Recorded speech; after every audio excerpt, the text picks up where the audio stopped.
ইবনে কাথির তার তাফসিরে লিখেছেন, এই শব্দটি সম্পূর্ণ বিকাশযুক্ত বা গোল স্তন বোঝাতে বোঝানো হয়েছে।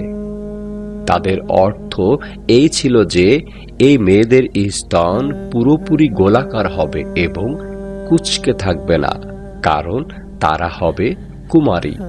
সূরা ওয়াকিয়া 36-37 নম্বর আয়াতে বলা হয়েছে, হুর জান্নাতের একটি বিশেষ নিয়ামত। জান্নাতি রমণীদের কোরআনের ভাষায় বলা হয় হুর। আল্লাহ তাআলা পবিত্র কোরআনে হুরদের দৈহিক অবয়বের বিবরণ দিয়েছেন, যেমন তাদের করেছি কুমারী, সোহাগিনী, সমবয়স্কা।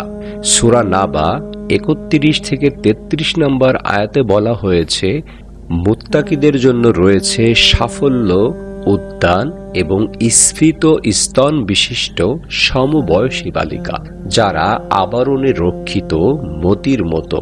সূরা ওয়াকিয়া আয়াত নাম্বার 23।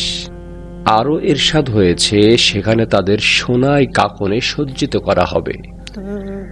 জান্নাতে হুরদের অনুষ্ঠান হবে। এতে তারা এমন সুমধুর কণ্ঠে গান গাইবে যা কোনো সৃষ্টিজীব কখনো শোনেনি। রাসূলুল্লাহ সাল্লাল্লাহু আলাইহি ওয়াসাল্লাম ইরশাদ করেছেন, জান্নাতে আয়াতালোচনা হুরদের সমবেত হওয়ার একটি জায়গা রয়েছে। তারা সেখানে এমন সুরেলা আওয়াজে গান গাইবে যে আওয়াজ কোনো মাখলুক ইতপূর্বে কখনো শোনেনি।